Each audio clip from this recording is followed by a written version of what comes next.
Bismillahirrahmanirrahim. Assalamualaikum warahmatullahi wabarakatuh. Alhamdulillah kita ucapkan kehadirat Allah Subhanahu wa Ta'ala yang telah memberikan kita rahmat dan karunia-Nya sehingga kita masih bisa hadir pada pagi hari ini. Sebelumnya kami mengucapkan terima kasih kepada dosen pengampu yaitu Bapak Gita Sastria STMIT yang telah memberikan kami waktu untuk mempresentasikan terkait materi pembahasan kelompok yang telah kami dapatkan. Sebelumnya, perkenalkan kami dari kelompok 8 yang beranggotakan saya Afifaliza Naura sebagai moderator dan juga pemateri bersama dengan rekan-rekan saya. Saya Muhammad Habil Al-Fatir Gandur sebagai pemateri. Dan saya Jenny Darahayu sebagai pemateri. Baiklah, untuk pembahasan pertama akan dijelaskan oleh Jenny. Kepada Jenny, dipersilakan.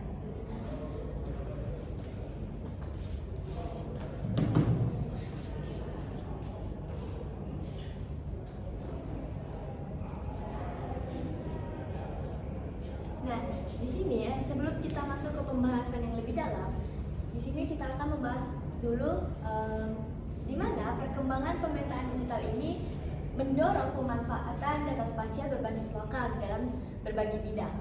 Di mana melalui sistem informasi geografis, fokus pembahasan ini menitikberatkan pada model data vektor yang diinterpretasikan dalam bentuk titik, garis, dan juga poligon. Kemudian model ini digunakan untuk memetakan fasilitas umum, jaringan jalan, serta batas wilayah dan diimplementasikan dalam perencanaan wilayah, infrastruktur, dan analisis lokal. Nah, di sini kita masuk mengenai data vektor, di mana model data vektor merupakan salah satu model dalam sistem informasi geografis yang diinterpretasikan untuk objek di dalam permukaan bumi, di mana data vektor ini digunakan untuk menampilkan, menempatkan, dan menyimpan data spasial dengan menggunakan titik, garis, atau kurva dan poligon beserta atribut-atributnya. Kemudian di dalam data vektor ini, objek dibagi menjadi 3. Yang pertama yaitu adalah titik atau poin, di mana titik atau poin ini adalah representasi grafis dunia nyata yang paling sederhana untuk menyatakan suatu lokasi objek yang dapat ditampilkan di layar monitor dalam bentuk simbol-simbol, di mana contohnya yaitu seperti lokasi sekolah, rumah sakit, dan halte bus. Kemudian selanjutnya yang kedua itu adalah garis atau line, di mana garis ini dibangun dengan menggunakan segmen-segmen lurus yang terbentuk oleh 2 titik koordinat atau lebih. Contohnya yaitu seperti rel kereta api, kemudian sungai. Yang ketiga yaitu adalah poligon, di mana poligon ini adalah salah satu vektor yang menggambarkan objek tertutup yang memiliki luasan. Karena poligon ini memiliki luas, maka dapat digunakan untuk menghitung luas dari suatu wilayah atau daerah. Nah, di sini ditampilkan bahwasannya ini adalah bentuk dari vektor titik, di mana ditampilkan pada layar monitor yaitu dengan bentuk simbol-simbol. Yang kedua yaitu adalah vektor garis, di mana dibentuk pada layar monitor itu bentuknya seperti garis-garis yang memiliki panjang.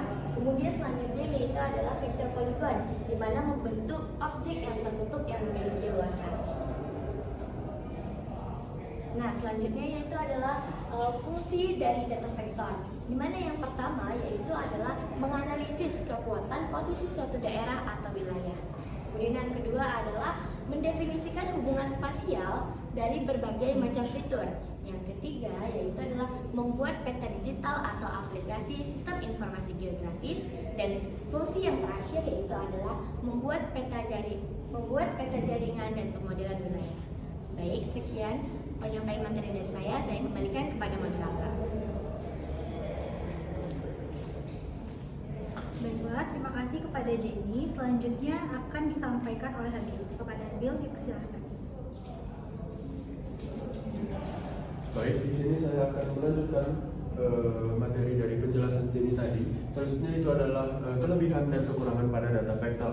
Nah, di sini ada beberapa kelebihan dan kekurangan yang ada di data-data vektor kita. Nah, yang pertama itu adalah kelebihan. Pada kelebihan itu memerlukan ruang atau tempat penyimpanan yang lebih sedikit di bagian komputer. Nah, selanjutnya itu adalah memiliki resolusi spasial yang tinggi dan detail. Nah, Yang ketiga itu adalah bisa menyimpan banyak atribut dalam satu layer.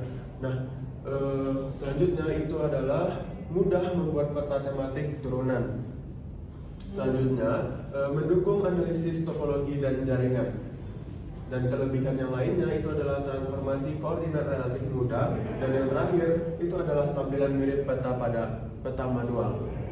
Nah, setelah dari kelebihan-kelebihan yang disebutkan tadi, tentunya ada kekurangan pada data-data vektor. Nah, kekurangannya itu adalah yang pertama, struktur data lebih kompleks. Untuk selanjutnya, pada kekurangan data vektor itu adalah manipulasi data tidak selalu mudah. Yang ketiga, itu adalah biaya perangkat lunak itu bisa sangat mahal. Kekurangan lainnya itu adalah membutuhkan kemampuan teknis lebih tinggi dan kurang cocok untuk data citra satelit. Nah, yang dua terakhir itu adalah membutuhkan perangkat keras yang sangat baik. Dan yang terakhir itu adalah jika terlalu banyak layer yang digabungkan, proses analisis bisa terjadi lebih lambat.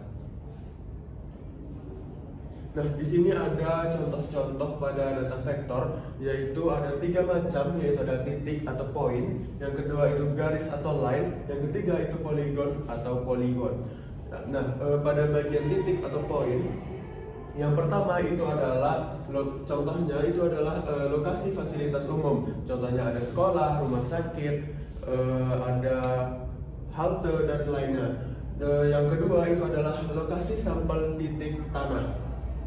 Nah, yang ketiga itu adalah posisi tiang listrik. Yang keempat itu adalah lokasi gempa, dan yang kelima yang terakhir itu adalah titik lokasi foto udara. Nah, untuk contoh data vektor bagian garis atau line, itu yang pertama itu ada di jaringan jalan. Contohnya itu ada jalan raya, jalan tol, rute kereta api dan lain-lainnya. Nah, yang kedua itu ada jaringan aliran sungai. Yang ketiga itu ada jaringan pipa air, dan yang keempat itu ada jaringan kabel listrik. Nah, untuk contoh data vektor yang ketiga itu ada poligon, yang dimana yang pertama itu contohnya adalah batas administratif. Yang mana itu ada negara, provinsi, kabupaten atau kota. Nah, untuk yang kedua itu zonasi penggunaan lahan atau pemukiman dan hutan.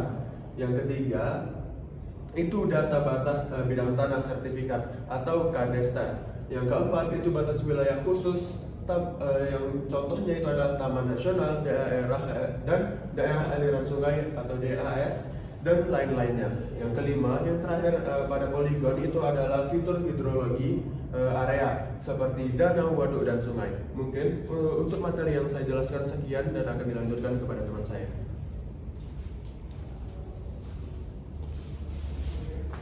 Baiklah, terima kasih kepada Habil. Untuk pembahasan selanjutnya yaitu adalah implementasi dari data vektor. Nah, yang pertama itu adalah perencanaan dan manajemen perkotaan. Jadi kita mengetahui bahwa data vektor ini sangat berperan penting dalam tata kelola perkotaan. Seperti contoh, pemerintah itu ingin menentukan daerah mana saja yang merupakan area permukiman, industri maupun komersial. Nah, dengan adanya data vektor, maka area tersebut dapat kita ketahui yang nantinya itu akan digambarkan melalui simbol poligon. Nah, kemudian yang kedua yaitu adalah transportasi dan juga navigasi. Nah, mungkin teman-teman semua tidak asing dengan yang namanya GPS ataupun Google Maps. Nah, ternyata dua sistem itu telah menggunakan yang namanya implementasi dari data vektor. Nah, contohnya jalan raya ataupun jalur rel kereta api itu digambarkan sebagai garis, sedangkan lokasi dari suatu tempat seperti SPBU ataupun restoran itu digambarkan sebagai titik. Nah, sedangkan area dari suatu daerah itu digambarkan sebagai poligon. Nah, dengan adanya navigasi tersebut, pengguna itu dapat mengetahui lebih mudah tempat tujuan yang ia inginkan. Dan juga selain itu, pengguna dapat melihat daerah mana saja yang sedang mengalami kemacetan. Kemudian yang ketiga yaitu adalah pemantauan lingkungan. Nah, contoh di sini adalah di saat kita ingin memantau suatu area perhutanan yang bisa jadi dari tahun ke tahun area hutan itu menjadi mengecil karena adanya pembabatan ataupun yang lainnya. Nah, dengan adanya data vektor kita dapat melihat titik mana saja yang telah mengalami pengurangan lahan, dan juga di sini kita dapat mengkaji dampaknya terhadap keanekaragaman hayati dan juga lingkungan. Kemudian yang keempat itu adalah pemetaan kadaster. Nah, kadaster ini berkaitan dengan kepemilikan lahan. Jadi di saat seseorang mempunyai suatu lahan tanah, maka dengan adanya data vektor ia dapat mengetahui batas-batas dari tanah yang ia miliki. Selain itu, ia juga dapat mengetahui titik tanahnya itu yang digambarkan sebagai titik.